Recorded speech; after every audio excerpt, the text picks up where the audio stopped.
L'allumage des feux d'éclairage et de signalisation de Dacia Spring se fait via la commande de gauche située derrière le volant.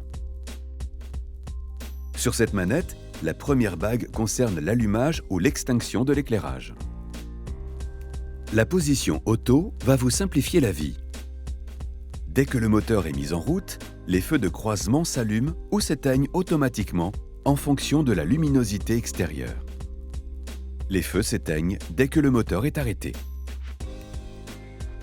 Pour allumer les feux de position, tournez la première bague jusqu'à ce que ce symbole s'aligne avec ce repère. Si vous souhaitez allumer les feux de croisement manuellement, tournez la première bague jusqu'au deuxième symbole. Pour les feux de route, une fois les feux de croisement allumés, poussez la manette vers l'avant et cet indicateur s'allume au tableau de bord. Si vous souhaitez revenir au feu de croisement, tirez la manette vers vous. De même, les appels de phare se font en tirant la manette vers vous. Les feux de brouillard arrière se commandent avec la seconde bague. Ils ne s'allumeront qu'une fois les feux de croisement activés. Pour cela, tournez la bague jusqu'à aligner ce symbole avec le repère. Il est possible de régler la hauteur du faisceau des feux en fonction du chargement de Dacia Spring avec ce bouton. Si vous êtes seul ou accompagné d'un passager avant, la position 0 est suffisante.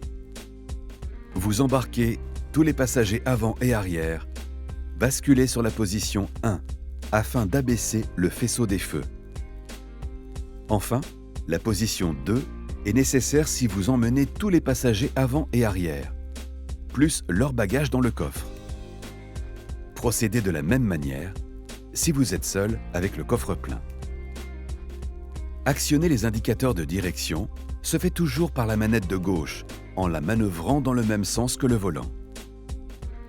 Une simple impulsion sur la manette à gauche ou à droite lancera 3 clignotements de l'indicateur de direction dans la direction concernée. Les feux de détresse s'allument avec ce bouton. Il actionne simultanément les 4 feux clignotants et les répétiteurs latéraux, à n'utiliser qu'en cas de danger ou de stationnement anormal.